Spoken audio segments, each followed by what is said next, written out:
who do you think or who do you want to win? They're two different things. But I do think it's quite hard to overlook Scottie Scheffler just because of the form he seems to be in. Xander Schauffele, he's won before. Can he do it again? He seems due. If we had said that McIlroy would be coming into his home open with 3 wins and a major under his belt, he'd be a shoo-in. I got further and further away, really, from what I feel was my golf swing. I was on the phone to my parents.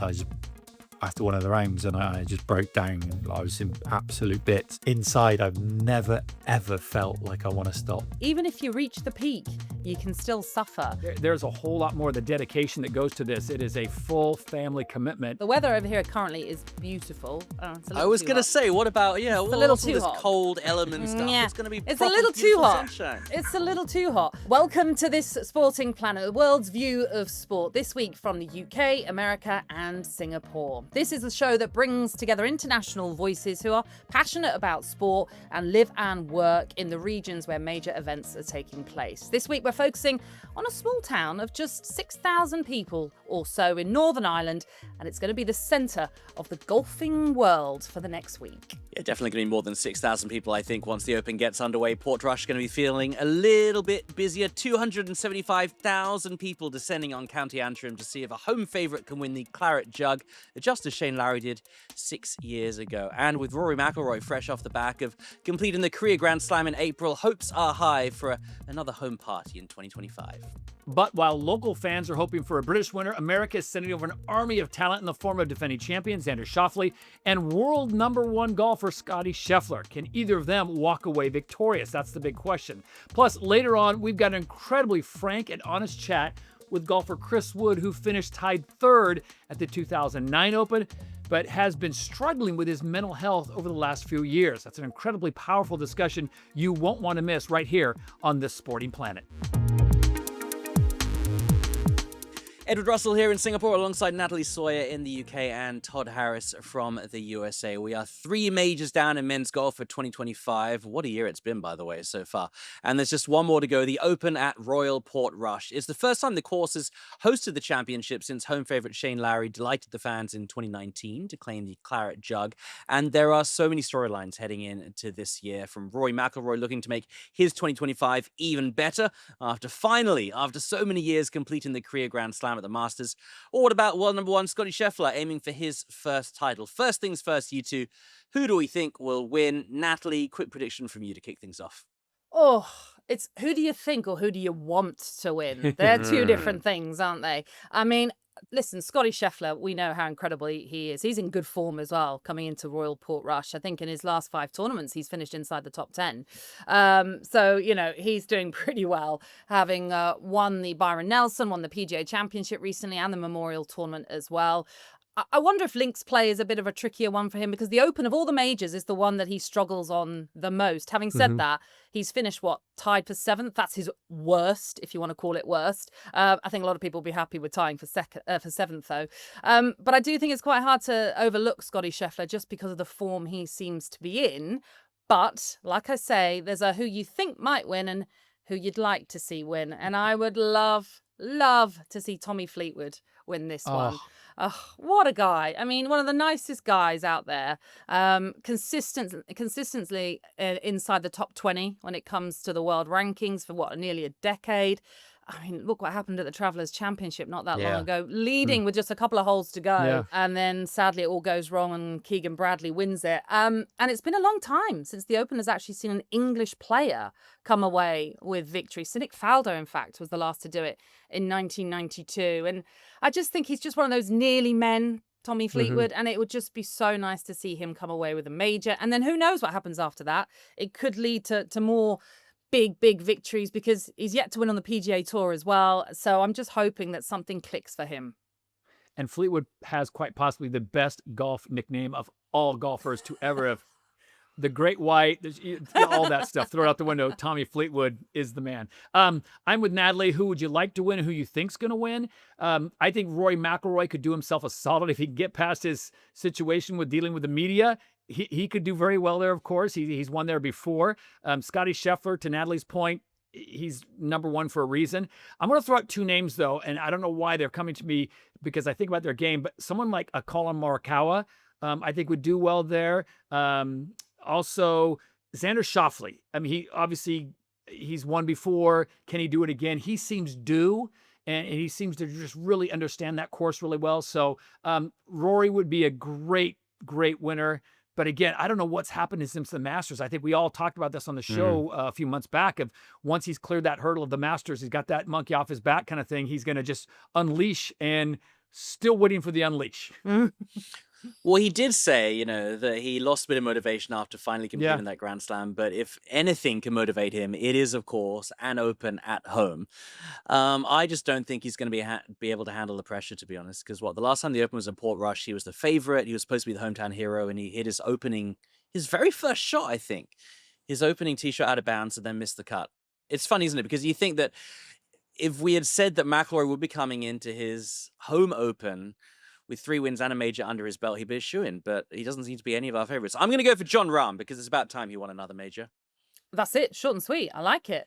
Look, Yeah. We'll talk more about it in just a moment. But first, I wanted to speak to someone who played at the Open the last time it was at Portrush. Chris Wood is also trying to qualify, actually, for this year's event, something he may well have done by the time you hear this podcast. He won the silver medal for the best amateur at the 2008 Open and then finished tied third the following year at Turnberry. So here's some of the chat I had with Chris Wood. If you don't mind, if you talk about Royal Portrush, and you played it in 2019, like I mentioned, lots of the top golfers who played in that event have spoken about what a course it is. Darren Clark has called it a masterpiece. Shane Lowry, who won, said everyone was raving about it. What makes it, do you think, so special then? I think that everybody always knew the golf course was at a level where it is absolutely capable of holding an Open Championship. I think it became about the infrastructure around the tournament. The Open is just a mega event now, and 300,000 people during the 4 tournament days come. And Portrush is a small village and town, and it was whether that was capable of hosting it. The first time I played Portrush was probably 2 or 3 years into my professional career, and it was blowing a gale, and I just thought, this course is so hard. And we got round, I think it's 16, a par 3. I can't remember the name they call it, but it's an evil name they give it, and it's because it's like, say, about 220 yards, and it just drops off all the way down to the right, and like I think maybe the prevailing wind is in out the left. It's just a horrible hole. And then they changed I think they changed 17 and 18 because we played the Irish Open there. I think maybe in about 2015, a friend of mine, Jamie Donaldson, won that. And they changed a couple of the finishing holes ready for the Open. And the course is spectacular. It's a tough venue. But again, what we've experienced playing events in Northern Ireland or Ireland, the Irish Open, over the years, the support is just, you cannot beat it. And like you say, the Open not being there for 60 years, it was always going to be a spectacular Open. And I think it came as a bit of a, let's see how we go at Portrush. And, 6 years later, the Open's back there. Usually it's sort of 7, 8, 9 years before you go back to a venue. So yeah, it was a huge success. And obviously, given that Rory's coming back as a Grand Slam winner this year, is going to make it, just as good, if not better. I know you've been speaking about mental health and your own game as well. If you're happy to, are you able to tell us a little bit about the journey you've been on with all of that? Yeah, I mean, I since 2019, really, I really struggled on the course. I was working with coaches from 2015 to 2018, where I had a year of playing the best golf of my career, and I won the BMW PGA, I won in the Austrian Open, I got into the Ryder Cup. And towards the end of 2016, I could start to feel things in my swing that weren't familiar. The ball flight I was hitting became very weak. But I knew where the ball was going. So I was playable. 2017, I don't think I had any standout results, but I think I've finished nicely in the order of merit. 2018, I had 3 runners-up finishes, but I knew this doesn't feel right. Something's not right, and I went to see another coach and ended up hitting seriously destructive shots with my driver in particular that led me to not have a driver in the bag, which when you're competing on tour, you're just giving up so much over the course of a week.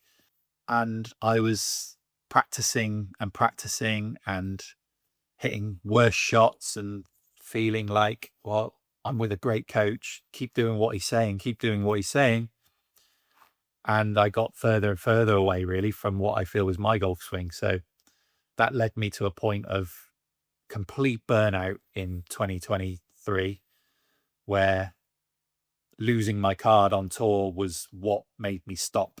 And I went and played a couple of events in South Africa early 2023 on the Challenge Tour because, you feel like you should play. And I was on the phone to my parents. After one of the rounds, and I just broke down and I was in absolute bits. And I came home straight away, and that was it. And the first time back on the golf course in the summer that year, my coach, who's sort of more than a coach, like a really good friend, was like, right, let's get back on the golf course, but we're going out with a 6-iron and a putter for 9 holes. So I didn't have any trauma attached to those clubs. So it was a light way to step back into the game. But weirdly, I was watching a lot of golf. Like, I watched it all on the telly, and I'm just sat there thinking, I can hit that shot. I can feel how I can hit that shot. And I suppose that's what's kept me in it, really, is my inner belief has never left me. You have really difficult times, and but inside I've never ever felt like I want to stop, and that's what's kept me going, to the point where I am today, where I'm still working towards getting my card back, but each day I practice, I feel like we've got a little saying amongst my team that I work with, like, every day we want to make the boat go faster. Like, I'm the boat, how do we make the boat go faster? So the foot's down every day to try and get better. And it's become so much more about no more trauma for me, which is very refreshing to hear from coaches, rather than golf swing technique and keep hitting balls and that going down that road again. So yeah, it's just been a difficult period, but I'm lucky. I've got a great home life, busy with 4 kids, but I've got a trooper of a wife who takes a lot of the hit on that side of things. So I'm in a much better place. Thanks to Chris, and as ever, if you want to hear the full chat with him, you can head over to our This Sporting Planet YouTube channel, and it'll have more of that frank and honest issue that he discussed about when he was referring to his own mental health struggles over the last few years. And it does seem, Edward and Todd, that we are seeing more and more high-level elite athletes talking about the struggles of mental health. Chris was saying it there. We mentioned in our last podcast, when we briefly mentioned the World Aquatics, that Adam Peaty won't be there for Great Britain because he's dealing with his own mental health problems as well. It's something that we do need to talk about more. And Chris was very open about it and says he wants to talk about it because it should be normalized at the end of the day. Yeah, absolutely. And I think you're right in saying that it isn't something that has just become more apparent and more people are suffering. It's just become easier to talk about. And we're hearing that more people are indeed suffering from that. And it's something, isn't it? When we talk about sport, obviously, we're so used to physical injuries that are so obvious and so apparent. And there's a very easy pathway to heal from that. You go to the doctors, you do your physio, you do your rehab, but it's a lot harder when it's mental, because a lot of the times you don't even know, as Chris was saying there, that there's necessarily something not working quite right up there. Yeah, and I think it's so refreshing being the elder statesman in the room.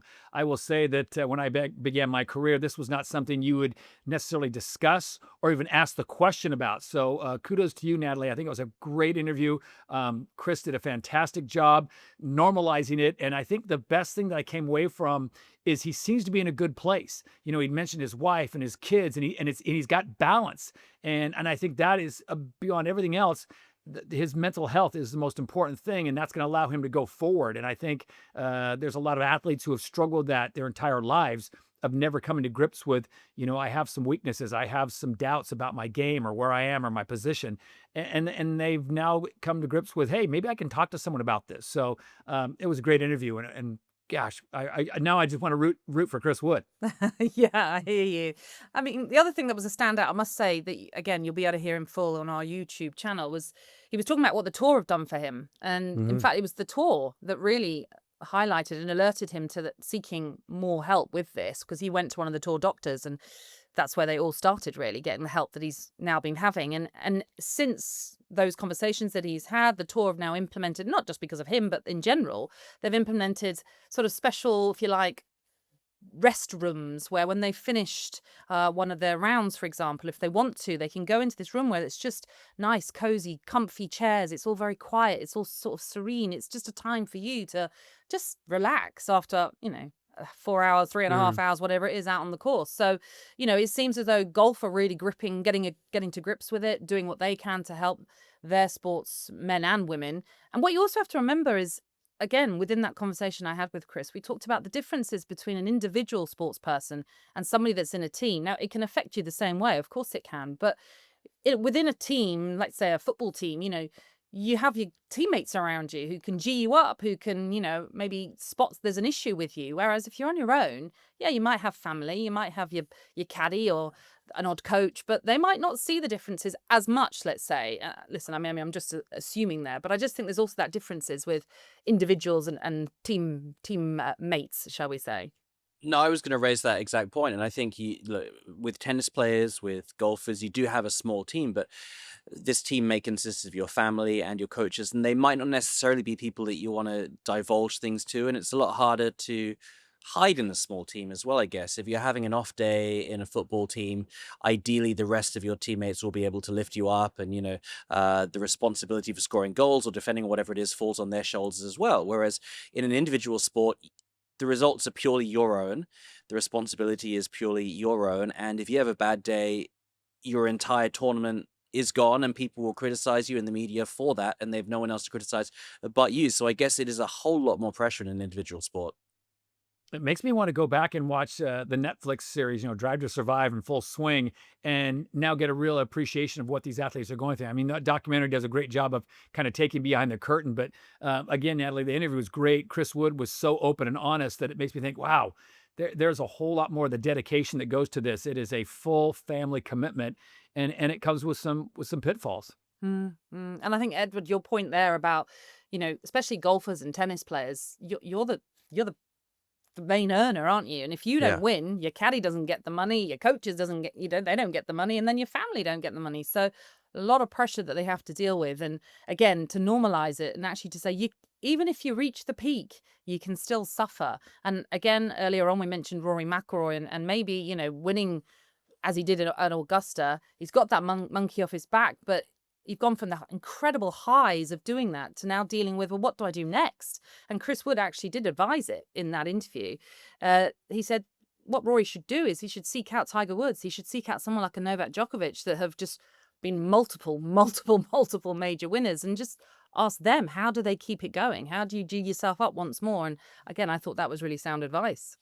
Yeah, and I wonder whether Rory's battle with the media in a way is him trying to compartmentalize what's going on in his mind and not constantly be bombarded with questions from elsewhere, because obviously the media wants the best story and they want you to react in a certain way so that can be their headline. But it can't be easy when people are constantly questioning your desire and your ability. Another telling point of that interview, Natalie, that you had with Chris Wood was when he said he went out with a coach and he said, we're going to go out and we're going to take 2 clubs, a 6 iron and a putter. And I started thinking to myself, oh my gosh, if I only had 2 clubs in the bag, Yeah, putter would have to be one of them, but I would probably take out a 9 because I can't hit anything else straight. So the driver stays home. The hybrid doesn't come out. A 2-iron, no way I can control that. So I'm probably taking out a pitching or a 9 and a putter and see if I can't get around. Edward, what are you taking in your bag? Definitely not a driver, because every time I try and drive, it's a crapshoot whether or not it actually makes contact with the ball or not. So a putter, I'm more of a short game person. I'll go a putter and a 9-iron makes sense actually, doesn't it? I'll go with that one as well. But I do like the fact that it's all about kind of just taking the sport back to basics, and I guess in some ways rediscovering your love for the sport from way back when maybe you did just have 2 clubs in your bag. All right, Natalie, you taking out the big dog? Come on, what are your 2 clubs? Well, you've got to have a golf bag first of all, don't you? I don't even have one, so I wouldn't even know. I mean, I've never even played a round of golf, to my shame. I've done the old driving range, but that's when I've had the driver, so that's what I'd be keeping with. But I'm clearly going to have to take the putter if I'm going out because, I'd like to think I'm getting it as close as I can to the hole, but and then simple little dink in. But it's not as easy as that. And having played crazy golf, I don't think I'd do very well on a normal golf course. Let's put it that way. But let's get back to the Open, shall we? Which I know in the US, Todd, it is the British Open, but we're calling it the Open. It's the first one and the only one that is played out of the USA as well. I mean, how much prestige is the Open given in America?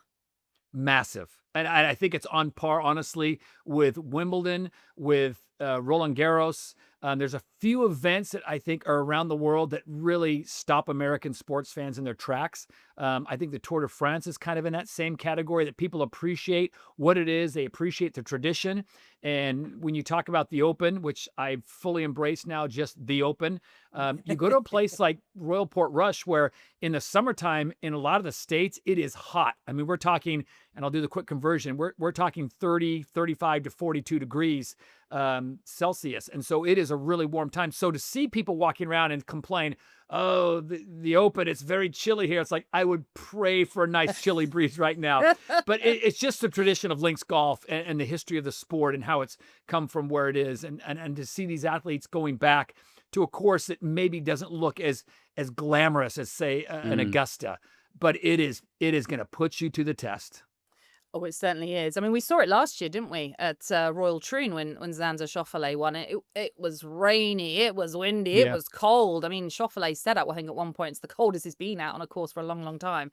It is a real test. It's a test of your character if the harsh weather sets in. And, that course at Royal Portrush, it has chasms, it has narrow fairways, it has the elements that you've got to deal with. That par 3 16th that Chris Wood mentioned is called Calamity Corner. It's got that name for a reason. It's hard. So you really have got to be up for it to even just make the cut, I think. Now, the weather over here currently is beautiful. I was going to say, what about, it's a little too this hot. cold element stuff? Yeah. It's going to be It's a little too hot. Sunshine. It's a little too hot. If we want it to not be like a clean sweep of American success that it feels like it's always being at this present moment, bar Rory McIlroy at Augusta, then we want it to be links weather, don't we? Just so there's a real test of everyone's game, really. But yeah, right now here in the UK, we are sweltering. Well, look, we should not be hypothesizing what the weather is going to do, because we all have enough experience to tell us that the UK weather has a mind of its own, and we have no idea what it's going to do tomorrow, let alone by the time the Open rolls around. But yeah, if it is hot and sunny over there, then that course is going to play hard and fast. Whatever the weather does, it's going to be a real challenge for all the golfers, and we can't wait to see who comes out on top. The kind of good thing, actually, in this part of the world when it comes to watching golf is this is the most time-friendly major I can think of, because, we're used to watching the Premier League, we're used to watching Wimbledon, we're used to watching UK and Europe-based sports over here, which go kind of from 6 p.m.-ish until midnight, 1 a.m. So we're used to staying up a little bit late. It's not as bad as watching the US sports, which means that you don't have to be up until 4 or 5 a.m. in the morning, and you don't know whether you're having dinner whilst you're watching or you're having breakfast. So looking forward to watching the Open. Anyway, that's about it for this episode. Make sure you subscribe to the show via your favorite podcast provider so you never miss an episode. And please do give us a like and a review and a follow and everything else you want to give us as well. Hey, we wouldn't say no to money. Remember, on Spotify, you can now watch our episodes as well as listen to them. So please do let us know what you think. Plus, if you're watching this on YouTube, get involved in the discussion in the comments. We'd love to hear what you thought about everything we did or discussed or talked about, or what Edward or Natalie were wearing. So just let it all flow. Hey, Hey, we're fashionistas, no? There is so much to look forward to in the next few weeks, including the Women's Open, which will take centre stage right after the men's is concluded at Portrush. And there's a small matter of the Women's Rugby World Cup as well. We'll be back on Wednesday, the 16th of July, discussing all of that. But until then, from myself, Edward, and Todd, as well as the whole This Sporting Planet team, thanks for listening.